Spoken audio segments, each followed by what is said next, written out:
जय श्री कृष्ण बहनों भाइयों, मैं हरीश यादव हराया आपको श्रीमद् भगवत गीता श्लोक वाचन में, उसमें हिलोरे ले रही लहरों में आनंद लेने के लिए आमंत्रित करता हूँ।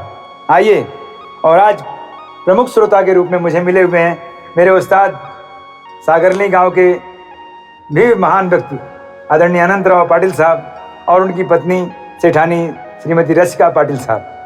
आप सबका स्वागत है। आप यहाँ आए हैं, बैठ के सुन रहे हैं हमें, हमारा हर्ष द्विगुणित कर रहे हैं। आपका बहुत बहुत धन्यवाद, आप बहुत बहुत स्वागत।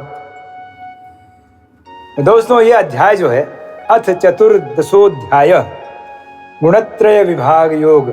श्री भगवानुवाच परम भूयः प्रवक्ष्यामि ज्ञानानां ज्ञानमुत्तमं यज्जात्वा मुनयः सर्वे पराम सिद्धिमितो गताः। भगवान ने कहा, अब मैं तुमसे समस्त ज्ञानों में सर्वश्रेष्ठ इस परम ज्ञान को पुनः कहूंगा, जिसे जान लेने पर समस्त मुनियों में परम सिद्धि प्राप्त की है। इदं ज्ञानमुपाश्रित्य मम सार्धर्ममागताः सर्गेऽपि नोपजायन्ते प्रलये न व्यथन्ति च।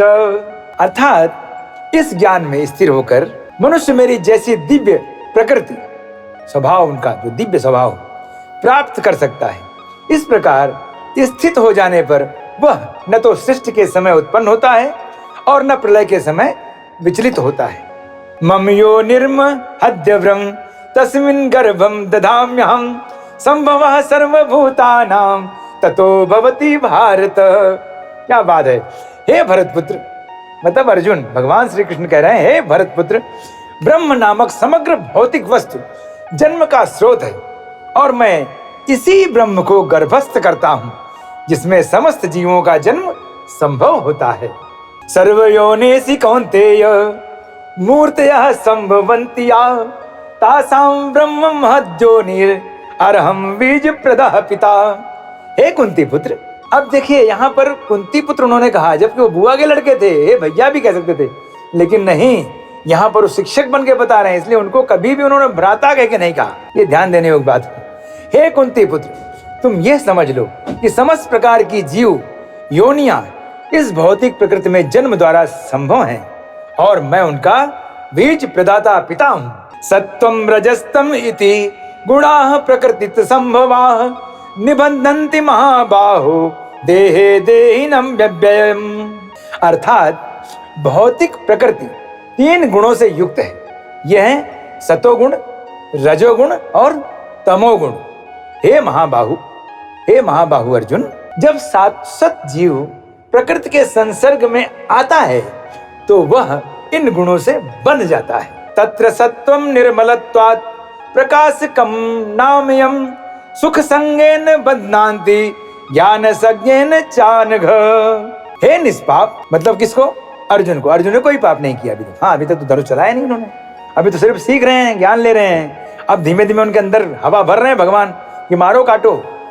हे निष्पाप, सतोगुण अन्य गुणों की अपेक्षा अधिक शुद्ध होने के कारण प्रकाश प्रदान करने वाला और मनुष्यों को सारे पाप कर्मों से मुक्त करने वाला है।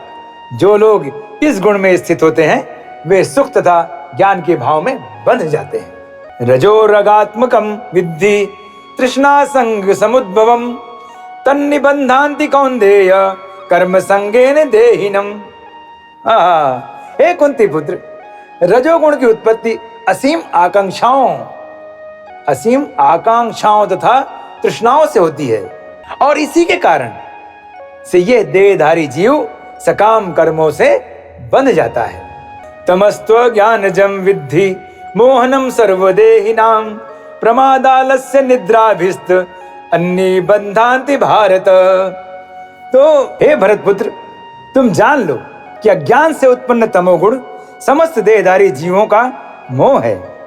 इस गुण के प्रतिफल पागलपन, प्रमाद, आलस तथा नींद हैं, जो बुद्ध जीव को बांधते हैं। सत्वं सुखे संचयति रजः कर्मणि भारत ज्ञानमावृत्य तुम तमः प्रमादे संजयत्युत। हे भरतपुत्र, सतोगुण मनुष्य को सुख से बांधता है, रजोगुण सकाम कर्म से बांधता है और तमोगुण मनुष्य के ज्ञान को ढककर उसे पागलपन से बांधता है। रजस्तमश्च विभूय सत्वं भवति भारत, रजः सत्वं तमश्चैव तमः सत्वं रजस्तथा। ये भगवान श्री कृष्ण कह रहे हैं अर्जुन से, इसलिए उनको संबोधित कर रहे हैं कि हे भरत पुत्र, कभी कभी सतोगुण, रजोगुण तथा तमोगुण को परास्त करके प्रधान बन जाता है। कभी कभी सतोगुण जो है वो रजोगुण और तमोगुण को परास्त करके खुद प्रधान बन जाता है, मालिक बन जाता है। तो कभी रजोगुण सतो तथा तमोगुणों को परास्त कर देता है, और कभी ऐसा भी होता है कि तमोगुण सतो तथा रजोगुणों को परास्त कर देता है। इस प्रकार श्रेष्ठता के लिए निरंतर इन गुणों में स्पर्धा चलती रहती है। सर्वदारेषु देहेस्मन् प्रकाश उपजायते, ज्ञानम यदा तदा विद्या द्विवृद्धम सत्वमित्युत। सतोगुण की अभिव्यक्ति को तभी अनुभव किया जा सकता है जब शरीर के सारे द्वार ज्ञान के प्रकाश से प्रकाशित होते हैं। लोभ प्रवृत्तिरारंभ कर्मणाम स्मः स्पृहा, रजस्येतानि जायन्ते विवृद्धे भरतर्षभ। वाह भगवान श्री कृष्ण, क्या बात है। कहते हैं कि हे भरतवंशियों में प्रमुख, कौन? अर्जुन। हे भरतवंशियों में प्रमुख, जब रजोगुण में वृद्धि हो जाती है तो अत्यधिक आसक्ति, सकाम कर्म, गहन उद्यम तथा अनियंत्रित इच्छा एवं लालसा के लक्षण प्रकट होते हैं। अप्रकाशो प्रवृत्तिश्च प्रमादो मोह एव च, तमस्येतानि जायन्ते विवृद्धे कुरु नंदन। जब तमोगुण में वृद्धि हो जाती है तो हे कुरुपुत्र, देखो यहाँ पर अर्जुन को यह भी कहा गया है कुरुपुत्र। तो हे कुरुपुत्र, अंधेरा, जड़ता, प्रमत्तता तथा मोह का प्राकट्य होता है। मैं दोस्तों इसलिए बार बार दोहराता हूँ विद्यार्थी मित्रों, कि ताकि आपको ज्ञान रहे कि अर्जुन को किस किस नाम से भगवान श्री कृष्ण ने कुरुक्षेत्र में पुकारा था। क्योंकि आपके किसी न किसी कहीं न कहीं विषय में ये आएगा क्वेश्चन, तो आप उसका उत्तर जब लिखेंगे तो मुझको जरूर आप याद करेंगे। हरिओम। यदा सत्वे प्रवृद्धे तु प्रलयं याति देहभृत, तदोत्माविदं लोकान मलान प्रतिपद्यते। जब कोई सतोगुण में मरता है तो उसे ब्रह्मर्षियों के विशुद्ध उच्चतर लोगों की प्राप्ति होती है।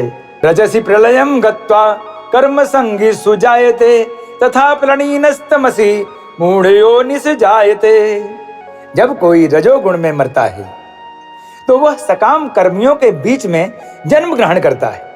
ध्यान से सुनिए उस्ताद, आपको तो मैं थोड़ी देर के लिए भूल ही गया था, तो आपकी बड़ी अनुकंपा हम पर है, और साथ में सेठानी बैठी हुई हैं, गुरु माता हमारी रसिका जी, वो भी सुन रही हैं कि जब कोई रजोगुण में मरता है तो वह सकाम कर्मियों के बीच में जन्म ग्रहण करता है, और जब कोई तमोगुण में मरता है तो वह पशु योनि में जन्म धारण करता है। कर्मणा सुकृत्यस्याहु सात्विकम निर्मल फलम, रजसस्तु फलम दुखम अज्ञानम तमसः फलम। अर्थात उस्ताद ध्यान से सुन रहे हैं, बड़ी कृपा है आपके हम पर, बड़ा स्नेह आप बरसा रहे हैं, समय दे रहे हैं। पुण्य कर्म का फल शुद्ध होता है और सात्विक कहलाता है, लेकिन रजोगुण में संपन्न कार्य का फल दुख होता है, और तमोगुण में किए गए कर्म मूर्खता में प्रतिफलित होते हैं। सत्वात् स जायते ज्ञानम रंजसो लोभ एव च, प्रमाद मोहो तमसो भावतो ज्ञानमेव च।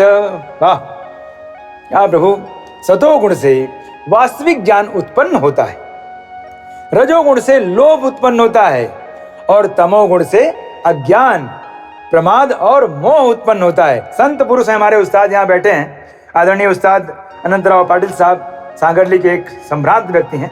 सेठानी रसिका जी उनके साथ बैठी हुई हैं, जो कि आप सरपंच रही हैं इस हजदे गांव की। आप दोनों जन का सानिध्य प्राप्त कर हम लोग धन्य हो रहे हैं। और हमारे उस्ताद एक सचमुच संपन्न व्यक्ति के साथ साथ बहुत संत पुरुष हैं, इसलिए उनको अच्छा लग रहा है सुनना भी। तो ऊर्ध्व गच्छन्ति सत्वस्था, मध्ये तिष्ठन्ति राजसाः, जघन्य गुण प्रतिष्ठा, अधो गच्छन्ति तामसाः।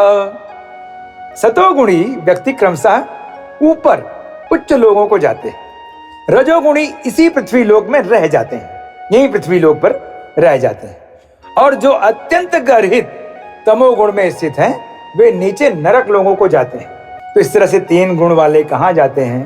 कैसे विचरित करते हैं ये यहाँ बताया जा रहा है कि नान्यम गुणेभ्यः कर्तारम यदा दृष्टानुपश्यति गुणेभ्यश्च परम वेत्ति मद्भावम सोऽधिगच्छति।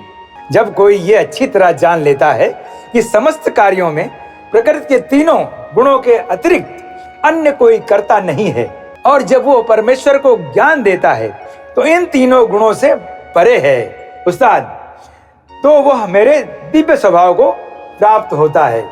गुणानेतान तीत्यत्रि इंदेहि दे समुद्भवान जन्म मृत्यु जरा दुःखैर्वि विमुक्तो मृत्युमुश्रुते। जब देहधारी जीव भौतिक शरीर से संबंध इन तीनों गुणों को लांघने में समर्थ होता है तो वह जन्म मृत्यु बुढ़ापा तथा उनके कष्टों से मुक्त हो जाता है और इसी जीवन में अमृत का भोग कर सकता है। और दोस्तों, आज बताते हुए मुझे परम हर्ष हो रहा है। ये हमारा सौभाग्य है कि अजदे गांव डोंबोली थाने महाराष्ट्र की पूर्व सरपंच हमारे बीच उपस्थित हैं, आदरणीय रसिका पाटिल महोदय, और उनके साथ उनके पति और मेरे उस्ताद आदरणीय अनंतराव तुकाराम पाटिल साहब से प्रणाम करता हूँ आप दोनों जन को। ये ऐसी विभूतियाँ हैं जिन्हें पाने के बाद आदमी उनका हो जाता है, जैसे भगवान श्री कृष्ण के साथ रहो तो उनके हो जाओ। तो इनका बहुत बहुत स्वागत है और ये हमारे साथ अध्याय 13 अध्याय 14 तक बने रहेंगे। और बने रहेंगे ना उस्ताद, बने रहेंगे ना?